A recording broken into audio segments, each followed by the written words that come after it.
Si T. Dineth, may makapal na makeup, ay nakaupo sa hita ng lalaking walang pasensya na nagtaboy sa kanya. Malaki na si Tizen Tuit. Kaya okay lang na uminom ng kaunting alak. Espesyal kitang inilabas para magsaya. Hindi mo ba ako pagbibigyan kahit kaunti? Sumang-ayon ang iba. Kung hindi ka iinom, ayaw mo kaming maging kaibigan. Hindi ba? Natakot si Tizen Tuit at tiningnan ang baso ng alak sa kanyang kamay. Sa isip niya, kaibigan niya si Tize at hindi siya nito sasaktan. Kahit na malasing siya, ihahatid siya nito pa uwi. Buong tapang na inubos ni Tize Tuit ang alak. Mabilis na namula ang mukha ni Tize Tuit. Ngunit nakapagtataka, nanlambot ang kanyang katawan. Lumabo rin ang paningin niya. Ngayon lang napagtanto ni Tize Tuit na may problema sa alak. Bakit si Igles? Bakit mo ako sinasaktan? Hindi makapaniwala si Tize Tuit habang tinitingnan si Tignes. Na masiglang nagyaya sa kanya para magsaya. At sinabing marami siyang kaibigan na gustong ipakilala sa kanya. Wala siyang hinala noong mga panahong iyon. Naramdaman lang niya na medyo kakaiba ang lugar na tinatawag na karaoke. Tinayuho dance. Ngunit sumama pa rin siya kay Tignes dito. Ngunit bakit sa pagkakataong ito? Tumayo ang ikatlong lalaki na tahimik lang. Kanina pa siya nakaupo sa mesa. At kinakalikot ang isang bagay na mukhang syringe. Ngayon lang niya kinuha ang syringe at lumapit. Ngumisi siya ng masama. At tiningnan si Tizen Tuit. Nang makita niya ang kaakit-akit na mukha ng dalaga. Hindi niya napigilang dilaan ang kanyang labi. Hihihi. Sidneth, maganda ang kalidad ng dinala mong produkto ngayon, ah. Naman. Kapag tapos na ito, kailangan mo akong bigyan ng dagdag na ganoon. Hihi, naiintindihan ko. Lumapit ang ikatlong lalaki kay Tizen Tuit. At hinawakan ang braso ng dalaga. Huwag kang mag-alala, mabilis kang magiging masaya. Malabong napagtanto ni Tizen Tuit kung ano iyon. At nakaramdam siya ng takot sa kanyang puso. Sinubukan niyang pumiglas. Huwag, bakit niyo ginagawa ito? Buong lakas niyang tiningnan ang kanyang matalik na kaibigan. Si Tiamat. Sidmath, tulungan mo ako. Pakiusap, pigilan mo siya. Sa puso niya, mayroon pa rin siyang bahid ng pag-asa. Na si Tiises pa rin ang mabuting kaibigan na kilala niya. Ngunit si Tiises, habang sinisipsip ang isang maliit na tableta sa kanyang dila, ay tiningnan si Tuit ng may pagkasuya. Ang kulit mo. Sa sandaling lumabas ang mga salitang ito, namutla ang mukha ni Tuit. Ang puso niya ay parang nahulog sa isang hukay ng yelo. Hindi siya makapaniwala sa kanyang narinig. Napakabuti nilang magkaibigan noon. Sinasabi nila sa isa't isa ang kanilang mga lihim at ibinabahagi ang kanilang mga kagalakan. Hindi niya alam kung bakit naging ganito si Tidme. Sa mata ni Emeth, nakita ni Tize Tuit ang isang bahid ng panunuya. Dapat alam ng isang probinsyana ang kanyang lugar. Ang tono niya ay puno ng paghamak at pagkasuya. Alam mo ba? Ang pinakaayaw ko sa iyo ay ang iyong pagpapanggap na inosente. At walang alam. Ang mga salita ni Tidze ay parang mga karayom na tumutusok sa puso ni Tuit. Hindi niya alam kung ano ang nagawa niyang mali. Bakit siya tinatrato ni Tidze ng ganito? Walang tigil na tumulo ang kanyang mga luha. Nagmakaawa siya kay Tidze, ano ba ang nagawa kong mali? Bakit mo ako tinatrato ng ganito? Hindi ba't magkaibigan tayo? Lalong naging pangit ang mukha ni Sidne. Ang tono niya ay puno ng galit. Magkaibigan? Huwag kang mag-alala. Mamaya, maraming magkaibigan na makikisalamuha sa iyo. Pagkatapos magsalita, tumalikod si Ines. At hindi na muling tiningnan si Tuit. Nang makita ang eksenang ito, naramdaman ni Tuit na nabasag ang kanyang puso sa napakaraming piraso. Hindi niya alam kung ano ang dapat niyang gawin. Hayaan na lang niyang lumabo ang kanyang paningin dahil sa kanyang mga luha. Ang puso niya ay puno ng sakit at kawalan ng pag-asa. Bakit ganito? Pagkatapos noon, hinawakan ng ikatlong lalaki ang buhok ni Tuit gamit ang isang kamay. At itinaas ang ulo ng dalaga. Idiniin niya ang syringe sa liig ng dalaga. Huwag kang gumalaw. Sa lalong madaling panahon, hindi ka nalalaban. Habang papalapit ang syringe. Paliit ng paliit ang liwanag sa mga mata ni Tietuit. Tapos na. Lahat ay tapos na. Sa sandaling ito, walang tigil na nanginig ang kanyang katawan. Tiningnan niya si Tidres na nagpapasaya sa kabilang banda.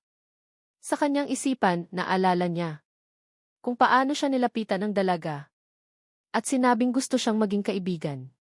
At pagkatapos ay inilantad ang kanyang tunay na pangit na pagkatao. Ang pangit. Hindi niya alam kung bakit. Ang mahinang babae. Sa sandaling ito ay parang nagkaroon muli ng lakas. Ang puot na pumuno sa kalangitan ay bumaha sa puso ni Tietuit. Sumigaw siya sa kanyang puso. Bakit? Bakit niyo ako tinatrato ng ganito? Napupuot ako. Kinuyom niya ang kanyang kamao ng mahigpit. At malalim na isinaksak ang kanyang mga kuko. Sa kanyang palad. Tila sa ganitong paraan lang niya mababawasan kahit kaunti ang sakit sa kanyang puso. Gayunpaman, ang kanyang katawan ay hindi makontrol at lumambot. Unti-unti ring lumuwag ang kanyang kamao. Naramdaman niya na siya ay walang lakas at walang kapangyarihan. Hayaan na lang niya na ang kapalaran ang magdikta. Tahimik na ipinikit ni Tietuit ang kanyang mga mata. At hinintay ang kalupitan na malapit ng mangyari. Napakapahina ko. Kahit ang lakas para itulak ang taong nasa harap niya. Wala siya. May ililigtas ba sa akin? Sa esensya, walang sinuman ang makakaalam sa lahat ng nangyayari dito. Ngunit sa mismong sandaling ito, isang malalim ngunit nakakatuksong boses ang pumasok sa kanyang isipan. Tietuit, gusto mo bang magkaroon ng kapangyarihan? Nagulat si Tietuit sa biglaang boses. Gusto mo bang patayin ang maruruming taong ito? Muling nagtanong ang boses. Kinumpirma ni Tietuit na hindi siya nagkamali ng dinig. Slither D. Hindi ito napansin ng lahat. Ang karaoke room ay nagsimulang tumagas ng isang patong ng itim na likido. Slither, gusto mo bang baguhin ang iyong sarili? Nang lumitaw ang boses sa ikatlong pagkakataon. Walang pag-aalinlangan si Tietuit na sumigaw. Gusto ko. Pakiusap, tulungan niyo ako. Sa ilalim ng nagulat na mga mata ni Tietuit, wise. Swish! Parang biglang tumigil ang mundo. Lahat ng naroroon, maliban kay Tietuit, ay biglang sumabog ang ulo. Ang nakakatakot na eksenang ito ay lumitaw sa harap ng mga mata ni Tietuit. Ang lalaking humahawak sa buhok ni Tietuit ay unti-unting bumagsak sa lupa ang kalahating katawan. Ang Ginoo di. Suminghap ng malakas si Tietuit. Itinakip niya ang kanyang mga kamay sa kanyang mukha at nababalot ng dugo ang kanyang buong katawan. Naglabas siya ng isang tunog na hindi malinaw ang kahulugan. Ang tunog ay napakaliit at tila pinipilit na lumabas mula sa kanyang lalamunan. Ang tunog na ito sa tahimik na kapaligiran ay tila partikular na malinaw. Hindi makontrol na nanginig ang kanyang katawan. Itinakip niya ang kanyang mga kamay sa kanyang bibig at sinubukang huwag sumigaw. Mabilis na tumibok ang kanyang puso. At tila gustong lumabas mula sa kanyang dibdib. Ngunit malinaw, dapat siyang makaramdam ng labis na takot. Bakit, sa sandaling ito, sa ganitong kapaligiran? Naramdaman niya ang isang hindi maipaliwanag na kagalakan? Kahit na ang kanyang mga pisngi ay unti-unting naging mapula-mula. Naging mainit din ang kanyang katawan. Tiyak siya na hindi ito dahil sa epekto ng gamot. Nakatingin ng diretso ang mga mata ni Tietuit sa mga bangkay na puno sa silid, na tila tinatamasa ang bawat gawa ng sining. Sinabi niya sa kanyang sarili, huwag tumingin, huwag mag-isip. Ang bibig ni Tietuit ay unti-unting gumuhit ng isang nakakatakot na ngiti. Itinakip niya ang kanyang mukha at sa pagitan ng kanyang mga kamay, inilabas niya ang nakakatakot na pagtingin na iyon. Napakasaya. Napakakilig di. Ano ba talaga ang pakiramdam na ito? Pak, pak, pak ni. Sa sandaling ito, kasabay ng pagpalakpak, lumitaw ang isang pamilyar na boses sa karaoke room. Napakagaling. Nang marinig ang boses na ito, bumilis ang tibok ng puso ni Tietuit.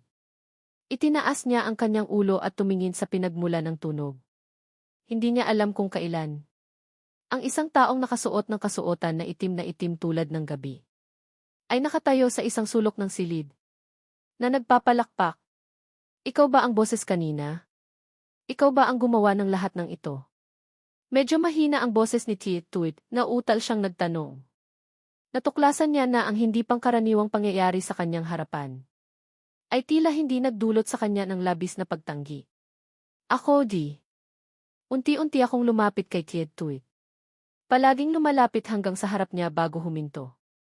Tiningnan ko siyang nakaupo sa sofa na naghahanap ng pakiramdam ng kaligtasan. Tila ang taong naglabas ng nakakatakot na ngiti kanina. Ay hindi siya. Hindi ko napigilang bahagyang buksan ang aking bibig. Maaaring sabihin na gayon. Maaari ring sabihin na hindi. Medyo nag-aalinlangan si Tuit. Hindi niya makita ang mukha ng taong nasa harapan niya.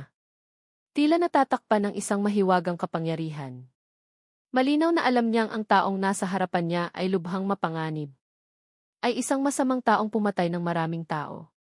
Ngunit bakit tinakpan ni Tuit ang kanyang dibdib? Mabilis na tumibok ang kanyang puso. Ang taong nasa harapan niya ay nagbigay sa kanya ng hindi pa nararanasan na pakiramdam. Hindi pa nalalamang lakas. Pwede rin ba, Itinaas ni Tuit ang kanyang ulo at tiningnan ako. Bagaman hindi niya makita ang aking mukha. Ngunit pwede ba akong sumama sa iyo? Bahagyang namula ang mga pisngini. Muling sinipsip ng tatlo matro ang tatlong daloy ng long-ide na nagmumula sa long-ide sa mga mata ni Tuit. At dahil dito, lumakas pa ang pinagmulang lakas ng matro. Kaya na rin itong dumami ang sarili nitong selula na magagamit para bigyan ang iba ng kakayahan ng isang taong sanay sa martial arts. Sa gayon, makakagawa ng likas na taong sanay sa martial arts. Sa artipisyal na paraan. Hindi maitatanggi na ang tinatawag na long-ide na ito ay hindi nga karapat-dapat na habulin ng magkabilang panig. Positibo man o negatibo sa orihinal na kwento. Malakas nga ang bisa nito. Gayunpaman, si Tuit ay isang kontrabida rin naman. Sa mga susunod na bahagi ng kwento, ang sarili niyang iskor ng kapalaran ay hindi rin maihahambing sa likas na katangian. Kaya, para ganap siyang makontrol, kailangan ng puntos ng kadalisayan ng pag-ibig. Talagang hindi ko kayang bayaran.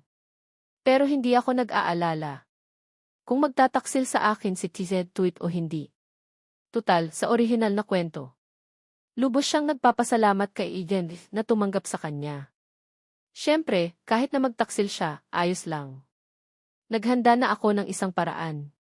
Ang tatlo matro ay ang selularin ng trotro na kumakalat sa buong katawan ni Tuit.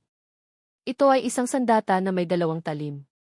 Ang pakinabang ay ang ganitong uri ng selula na nagdadala ng mahinang long-ide ay maaaring tulungan ang organismo na patuloy na pagyamanin ang katawan.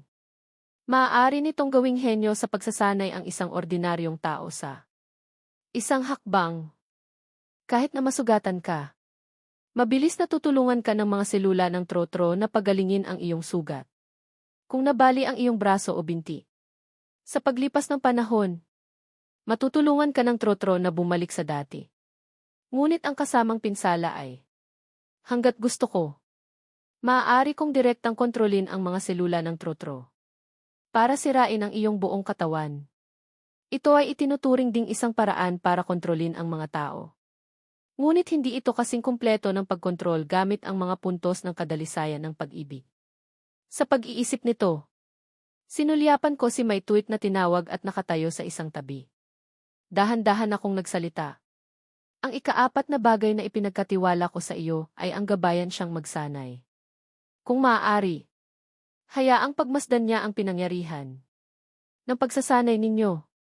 Nang marinig ito ni Tuit, tiningnan niya si Tuit na walang malay sa kanyang bisig. Bagaman marami siyang tanong na gustong itanong sa akin, tumango pa rin siya. Naiintindihan ko.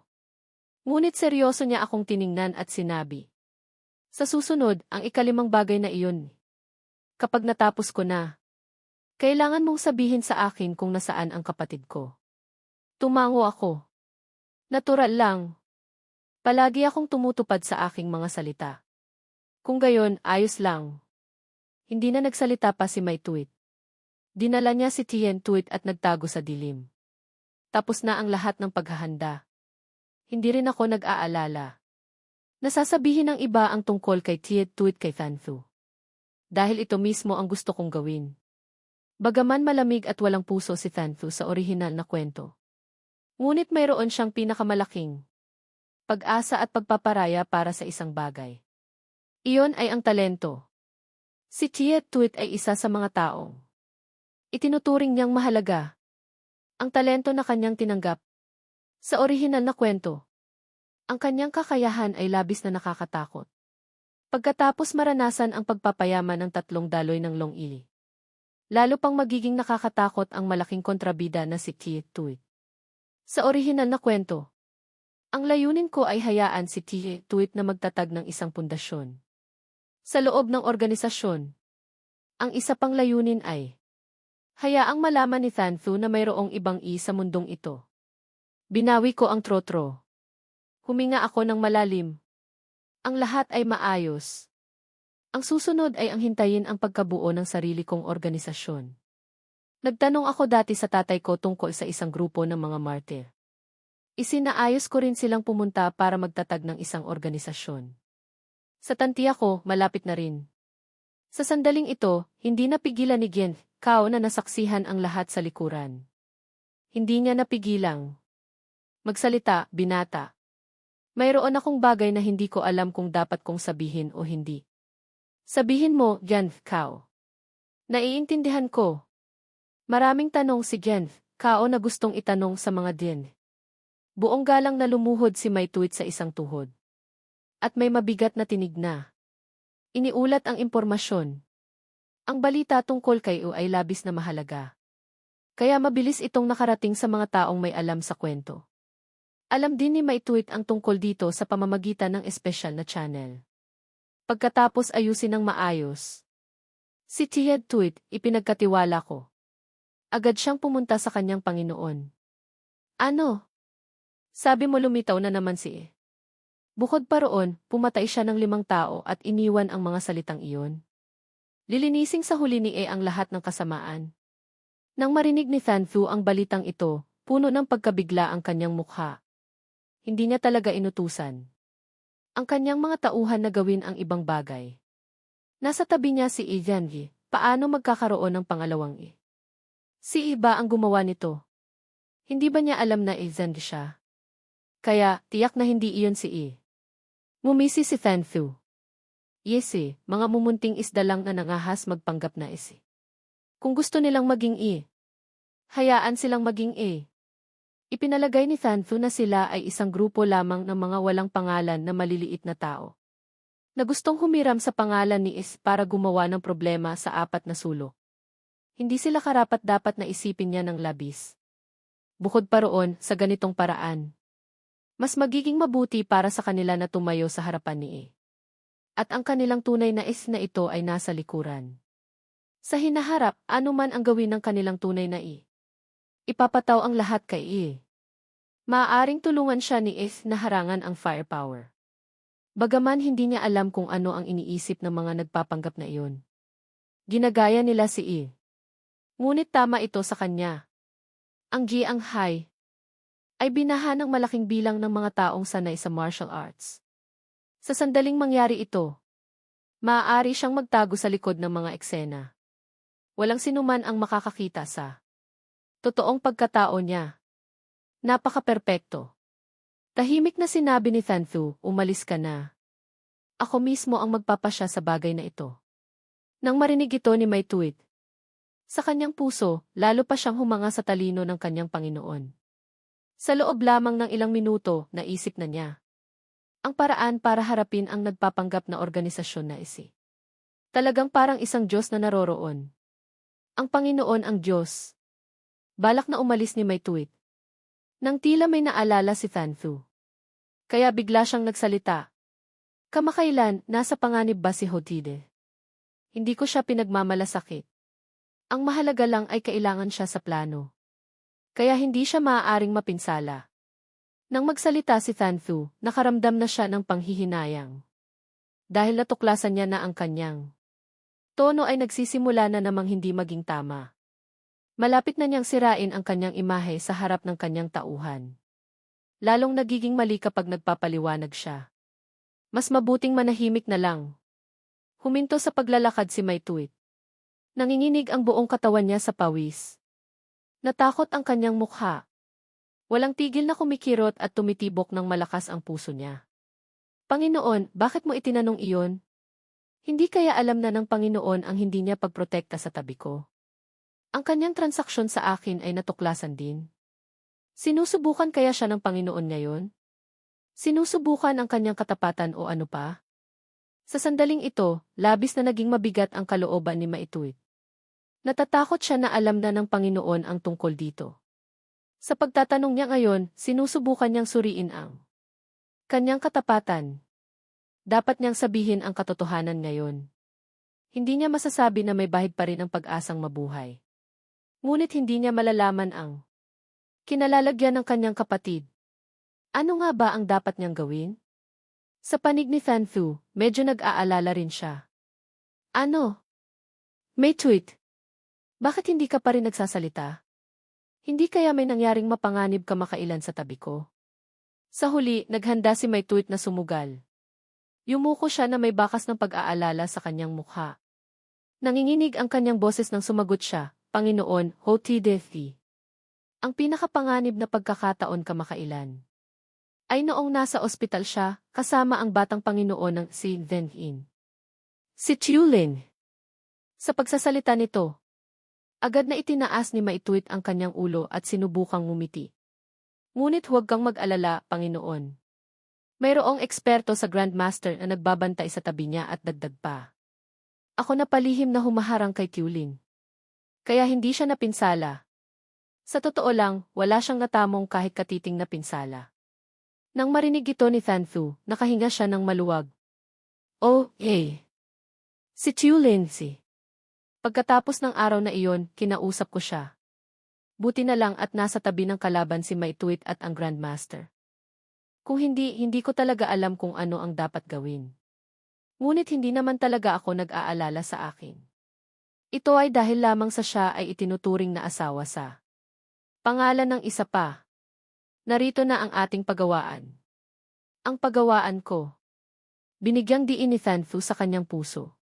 Kasabay nito, nakaramdam siya ng kaunting sama ng loob. Talagang napakaliit na din. Bakit siya lumilitaw sa tuwing pupunta ako? Nakakainis na lang. Akala mo ba na isa kang Hotidis na sensor? Nakakaramdam pa rin ng mas mabilis sa akin ang aura ni Hotid. Bagaman ang maliit na Zedi ay isang ibang pagkatao niya. Ngunit napakainis lang. Ngunit bago yon, malinaw na naiintindihan din ni Fanfu na ang bagay ni Maituit dito ay hindi niya dapat ipaalam sa akin. Kaya bahagyang tumango si Fanfu. Espesyal niya siyang pinuri sa isang pangungusap, mahusay ang ginawa mo. Patuloy mo siyang palihim na bantayan. Tandaan, hindi niya dapat malaman. Umalis ka na. Nang marinig ang mga salitang ito, para bang binigyan ng amnestia si Maituit. Pawisan na ang buong katawan niya. Nagmamadali siyang nagpaalam, salamat, Panginoon. Itinulak ang pinto. Fanfu, narito na ako. Ngumingiti akong pumasok. Binubuklat ni Fanfu ang isang braille na aklat. Hindi makita ang pangyayari. Na nakipagtalakayan siya kanina kay Maituit ng malaking gawain ng organisasyon. Nang marinig niya akong dumating, sa totoo lang, nakaramdam siya ng kaunting saya. Ngunit hindi siya dapat maging karapat-dapat na ang dakilang Iengu ay laging umiiyak at tumatawa sa harap ng isang lalaki. Mayroon din siyang sariling pagmamalaki. Napaka-natural kong umupo sa upuan sa tabi ni Fanfu. Pagkatapos, iniabot ko ang makasalanan kong kamay. Para hipuin ang maliit na kamay ni Fanfu. Napaka-walang hiya. Pagkadating pa lang, humahawak na. Sadyang sumimangot si Fanfu at bahagyang lumaban. Ngunit agad din siyang tumigil sa operasyong ito. Sa halip, lumingon siya at tiningnan ako. At kalmadong nagtanong, nandito ka na pala? Dinala mo ba si Linhe? Bakit ang tagal? Sa tantiya ko, oras na ng pananghalian. Sa totoo lang, mula nang magsanay siya ng masamang kasulatan. Hindi na niya kailangang kumain o uminom. Hanggat sinisip-sip niya ang to. Nagtatantya pa si Thanfu sa mga sinabi ko. Kaya niyang hulaan ako kung gagawin ko ba siyang taong may kapangyarihan sa pamilya ko o hindi. Sa totoo lang, hindi siya interesado sa bagay na iyon tungkol kay Binibining B. Alam ni Thanfu na si Ti Chailan ay ang babaeng mangmang sa party noon. Nilait niya ang nakababata niyang kapatid noong gabing iyon. Kaya't inutusan niya ang kanyang mga tauhan na parusahan ito. Ang paraan na ginamit niya ay kontrolin ang mga bodyguard nito para saktan ito. Sa madaling salita, ang paghihiganti para sa kahihiyan na sinapit ng kanyang kapatid ay tapos na. Siyempre, hindi pa rin nakakalimutan ni Thanfu ang isang bagay.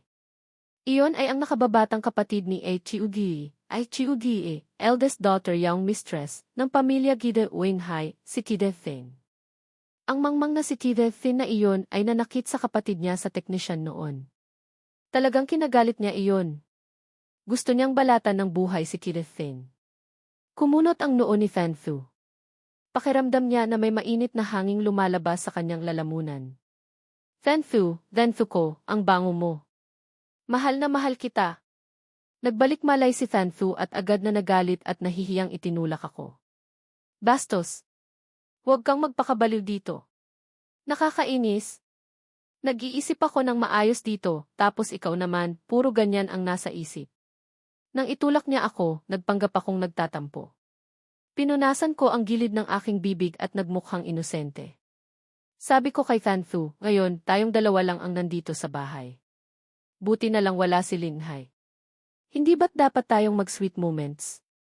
Nang marinig ni Thanfu ang ganitong katuwiran, agad siyang nahiya at nagalit. Kinuyom niya ang kanyang kamao. Hindi ako mag-sweet moments sa'yo. Dahil gusto mo akong gawing ganyan, kaya hindi ako makagawa ng matinong bagay. Ikaw ang dahilan kung bakit bumabagal ang progreso ng organisasyon. Ikaw ang problema. Iwinagayway ko ang aking kamay at nagdahilan. Paminsan-minsang paglalambingan, maaaring mapataas ang kahusayan sa trabaho. Umirap si Thanfu at nagpakita ng malamig na ngiti. Hindi ako naniniwala. Nang marinig ko iyon, agad akong nagalit. Tumayo ako at sinabi, hindi ka naniniwala? Halikan kita para maniwala ka. Dahan-dahang nagtanong si Thanfu. Mukhang pagod na pagod siya habang hinihimas ang kanyang noo. Alam ko na ang sinabi ko noon kay Linhai ay maaaring magdulot ng maling pagkaunawa. Ngunit sinabi niya ng may katigasan, pero hindi ibig sabihin na gusto ko ang ganitong bagay. Para sa pag-unlad ng plano ng Gabi Night at para harapin ang mga puwersang pumapasok sa Gianghai, pangalan ng lugar, sa tingin ko kailangan nating maglaan ng oras para mapataas ang ating lakas. Makalipas ang ilang minuto, sa pamamagitan ng aking panunuyo, at sa tulong ni Tiulan, pangalan, nagmula sa silid-aklatan ang malalabong tunog. Tanong ko kay Thanfu na nahihiyang nakayakap sa akin, ginagawa lang natin ito para mapataas ang ating lakas. Lahat ng ito ay para sa pag-unlad ng organisasyon.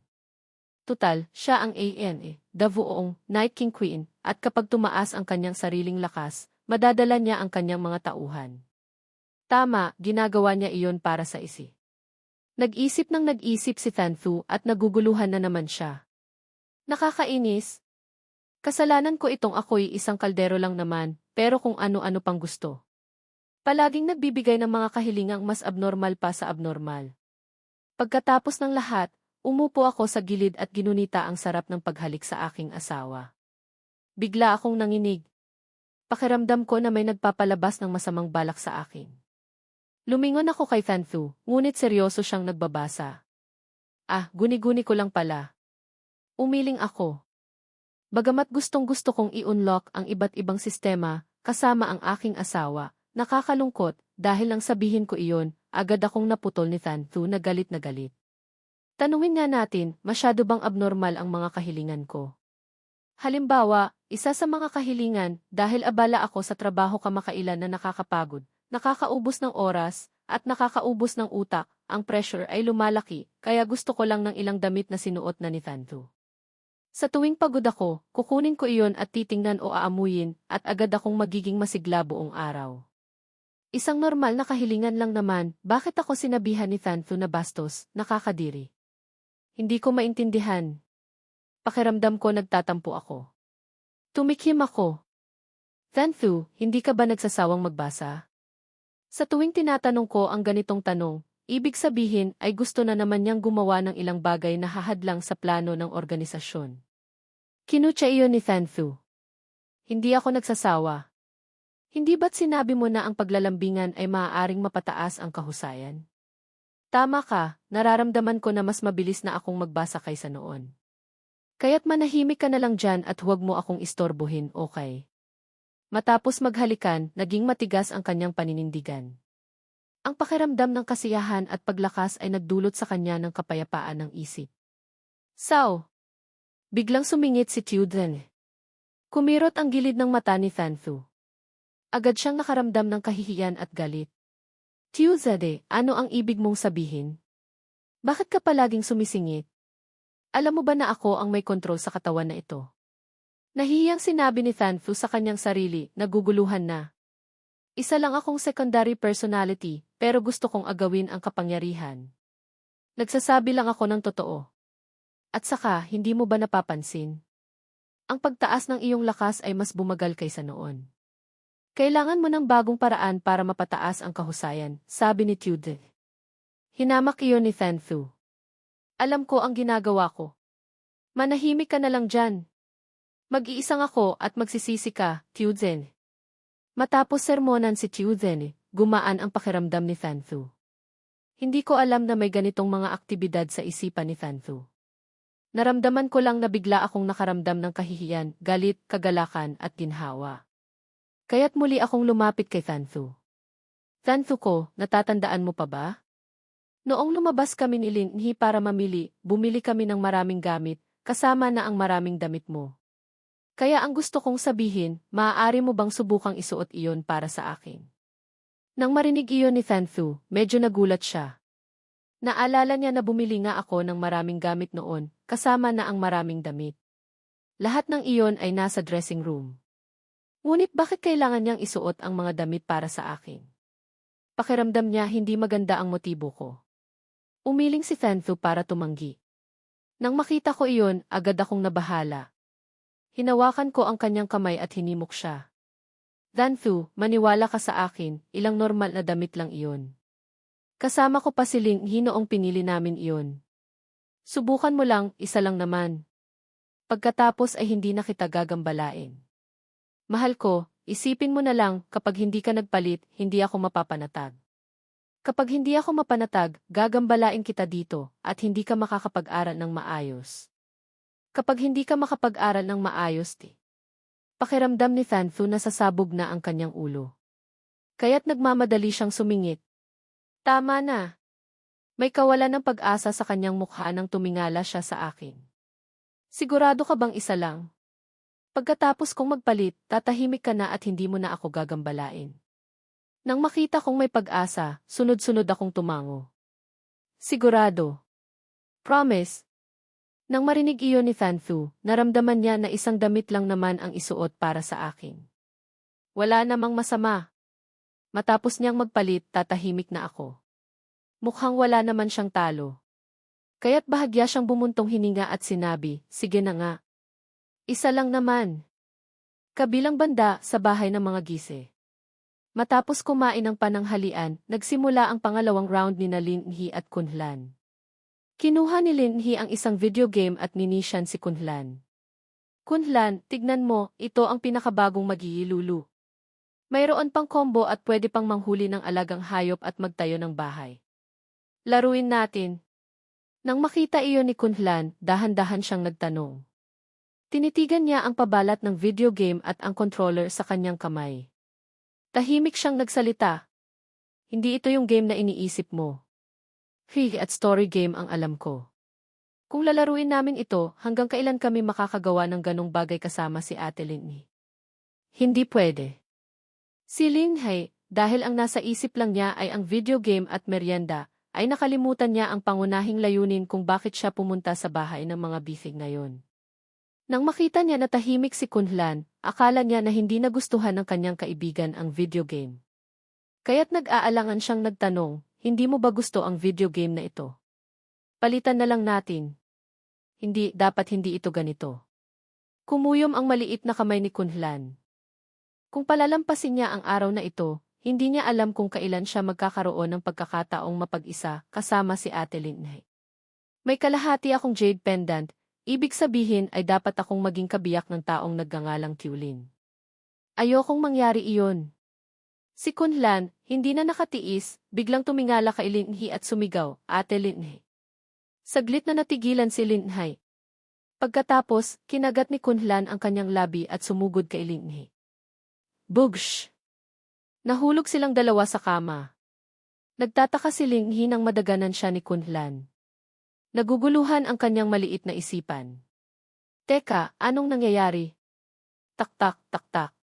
Patuloy na tumutulo ang luha ni Kunlan sa mukha ni Linhe. Tumikom siya ng bibig at tahimik na tinitigan si Linhe.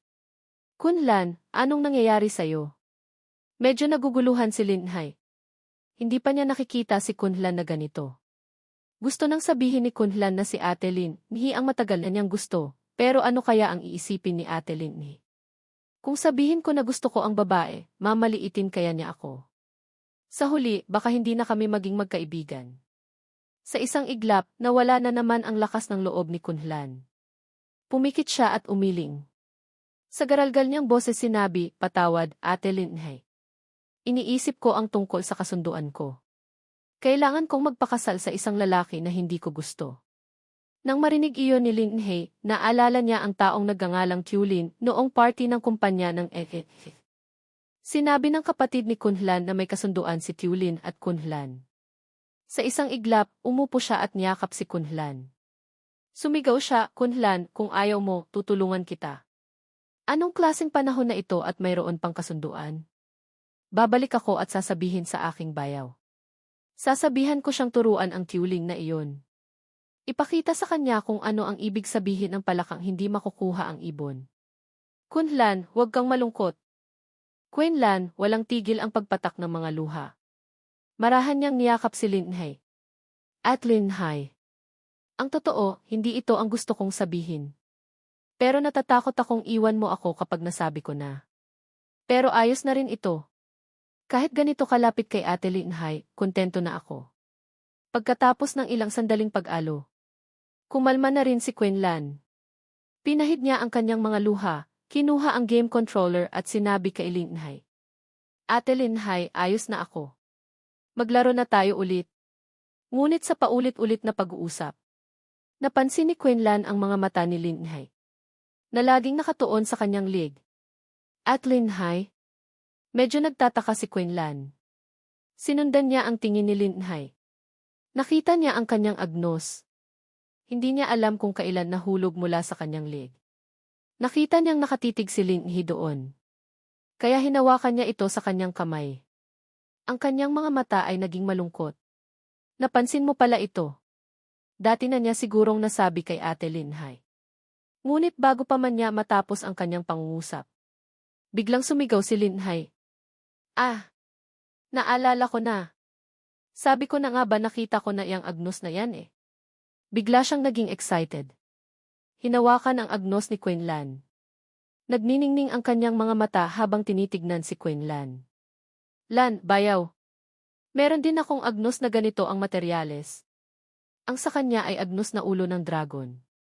Ito parang kalahati ng sa kanya. Tignan mo. Ito sa'yo parang buntot ng dragon. Parang magkapare sila. Pwede bang pahiramin mo muna ako nito? Dadalin ko sa bayaw ko para makita niya. Pagkasabi nito, biglang nawala ang lungkot. Sa sandaling iyon, ang nasa isip lang ni Kunlan ay hindi kaya.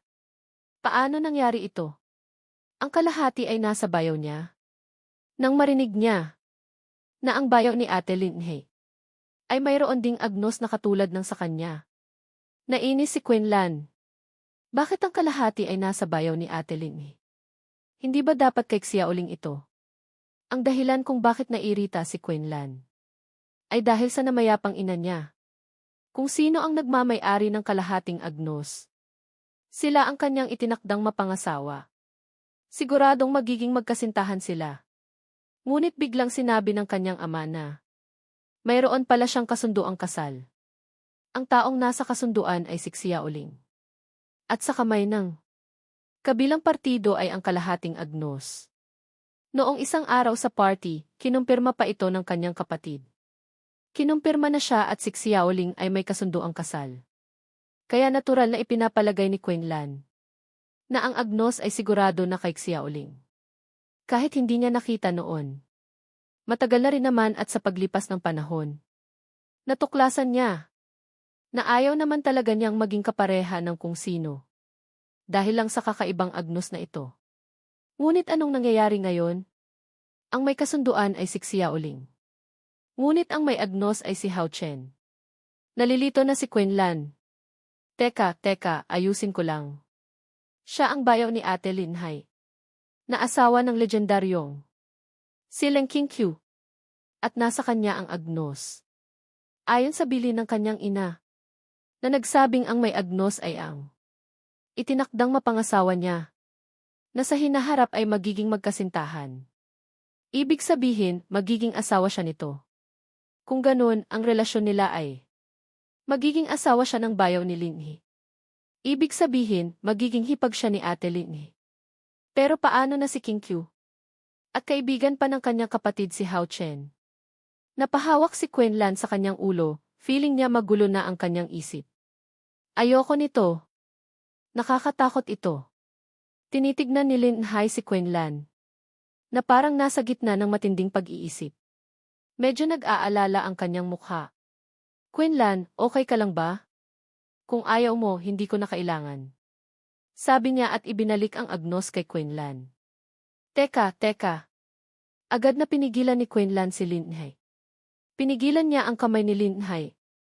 Tinitigan ang kabilang partido. Nang maging medyo kakaiba ang kanyang ekspresyon. Dahan-dahan siyang nagsalita.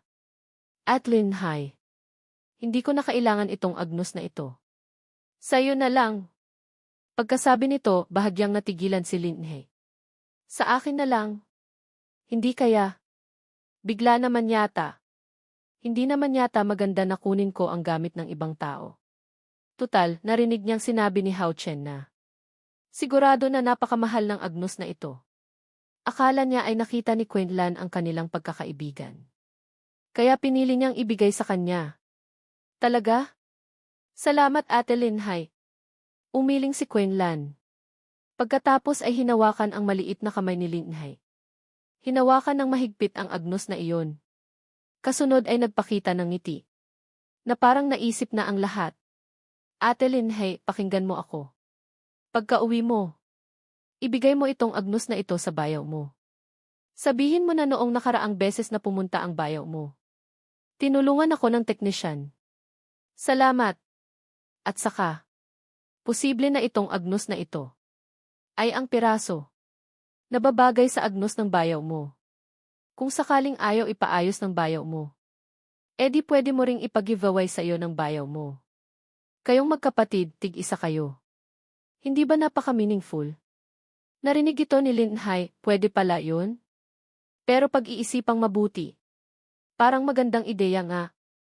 Para mas mapalapit ang relasyon ng kanyang kapatid at ni Hao Chen. Sige, ganun na lang. Kaya kinuha ni Linhi ang Agnos. Masayang niyakap si Quinlan. Quinlan, napakabait mo sa akin. Ano ba ang relasyon natin ni Ate Linhi? Ang liit na bagay, hindi na kailangang magpasalamat. Sumandal din si Quinlan at mumiti.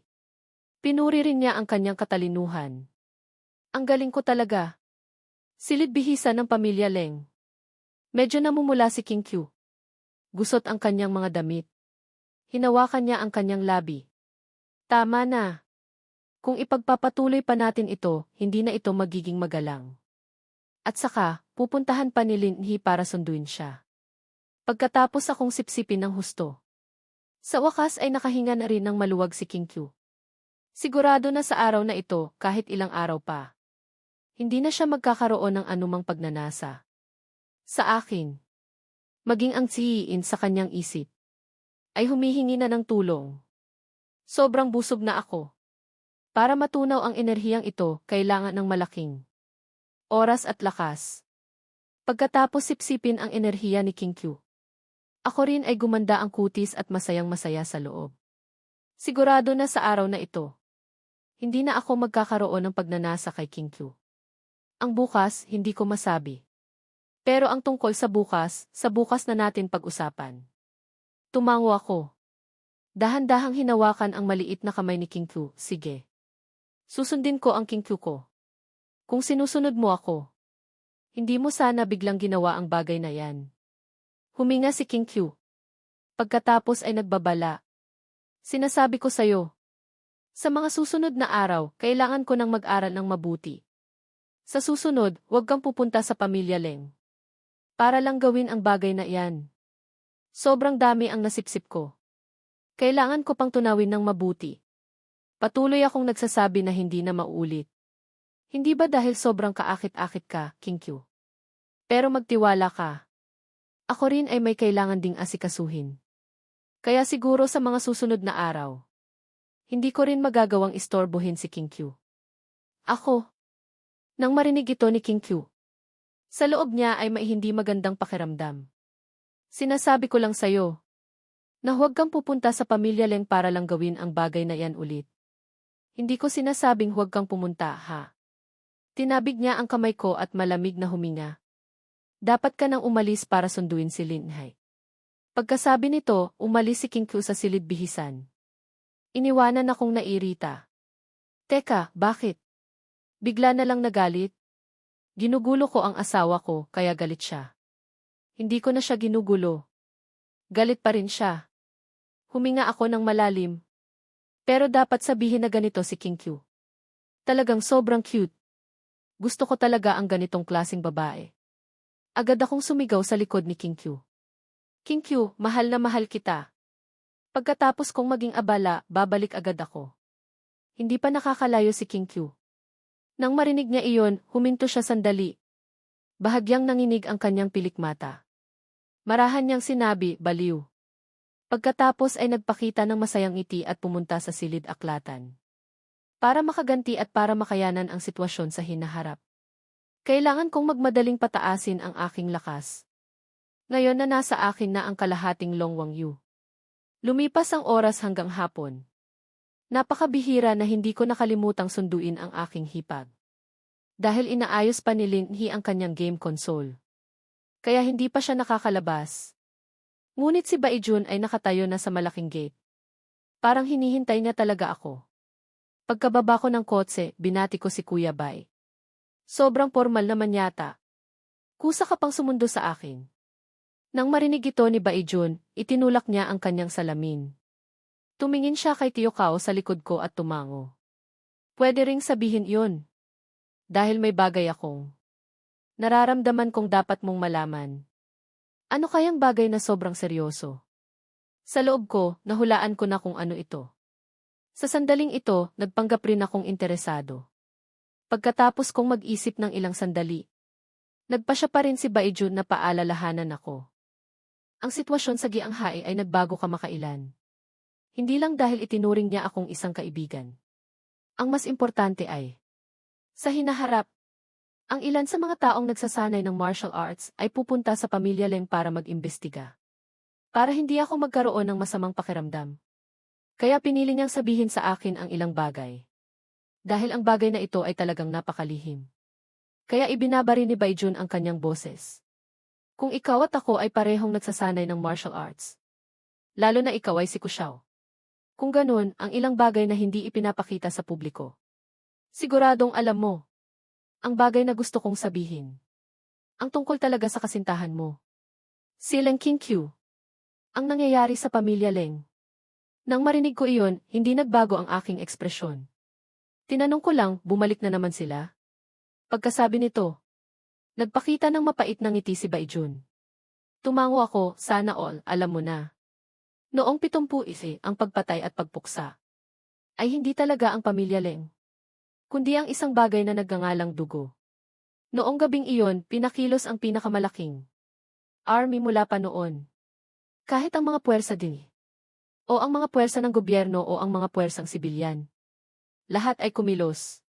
Ang pangunahing layunin ay upang puksain ang isang organisasyon na nagngangalang dugo. Ayon sa balita, ang may-ari ng dugo. Ang dugo, si Haring Dugo ay nasa pamilya Leng.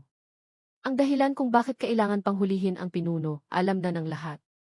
Humugot pa ng malalim na hininga si Baijun. Parang naaawa siya sa mga ordinaryong tao na nadamay dahil sa bagay na ito. Noong taong iyon dahil walang nakakaalam kung sino. Si Haring Dugo sa pamilya Leng. Para pilitin ang kabilang partido na magpakita. Kaya ilang mga puwersa ang gumawa ng hindi makatwirang pag-ugali na nagdulot ng panganib sa ilang ordinaryong tao. Sa huli, kusang nagpakita si Haring Dugo. Ang mga puwersa ay nagtulungan para talunin ang kabilang partido. Akala namin tapos na ang lahat. Pero ang organisasyon ng Dugo kamakailan lang. Sa Gianghay na naman lumitaw. Pagkasabi ni Baiju nito, bumigat na ang kanyang tono. At ito rin ang dahilan kung bakit pumunta sa Gianghay ang maraming puwersa ng martial arts. Para malinawan, kung muling lilitaw ang Dugo. At ang unang pinaghihinalaan ay ang pamilya Leng. Pagkatapos magsalita, tahimik na tinitignan ni Baijun kung ano ang magiging reaksyon ko. Naintindihan ko ang lahat. Kahit lahat ito ay mga bagay na matagal ko nang alam. Ngunit nagpakita ako ng ngiting umaayon kay Baijun. Sobrang importante ng balitang ito. Sa susunod, kung kailangan mo ang tulong ko, Kuya Bai. Hindi ako tatanggi. Tumango si Baijun. Sa kabuuan, mas mabuti kung huwag kayong makipagtalo sa mga puwersa. Kung hindi, kahit si Gushao kayo. Pagkasabi ni Baijun nito, hindi na siya nagsalita. Kahit sino, kahit anong puwersa nang nagsasanay ng martial arts. Hindi magtatagal. Kung papasukin ang maraming puwersa ng martial arts. Sa buong mundo, tumango ako sa bagay na ito. Ipinapakita kong hindi ako gagawa ng hindi makatwirang pag-ugali. Sa sumunod na sandali, bumukas ang malaking gate. Kinakalagkad ni Hipaglin ang game console. Habang inihagis ang agnos na ibinigay sa kanya ni Quinlan. Pagkakita niya sa akin, sumigaw siya. Bayaw, tignan mo. Inihagis niya ang agnos sa kanyang kamay at tumakbo. Nasa tabi ko rin si Baijun. Magsasalita sana ako. Ngunit sakto nang lumingon ako. Nang makita ko ang agnos sa kamay ni Linhai. Kumunot ang aking noo. Ang buo kong katawan sa likod ay nagsimulang pagpawisan. Teka. Agad na tinignan ni Baijun ang liig ng kanyang kapatid.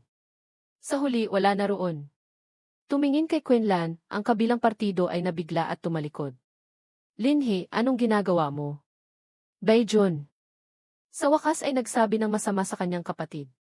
Hindi kaya nagbibiro ka lang, ha? Bakit mo pa ibinigay ang Long Wangyu sa pamilya Leng? Baka atakihin ka na lang. Nagpapawis si Baijun. Ang Long Wangyu na ito sa kamay ng kanyang kapatid ay nasa maayos na kalagayan. Dahil ang kalahati ng batong ito ay personal na ibinigay ng nagdaang Long Wang sa pamilya Bai. Kung malalaman ng iba na ang kalahati nito ay nasa kamay ni Linhai o Gujia. Ano kaya ang iisipin ng iba pang puwersa? Baka isipin nila na ang susunod na magiging pinuno ng Yanwangdian ay lilitaw sa pamilya Leng o Gujia. Ngayon, ang Gujia at ang pamilya Leng ay mukhang napakalapit sa isa't isa. At saka, kamakailan lang ay pumunta sa Gianghay ang maraming puwersa ng martial arts. At saka, lumitaw na ang organisasyon ng Dugo. Ang pamilya Leng ang pinaghihinalaan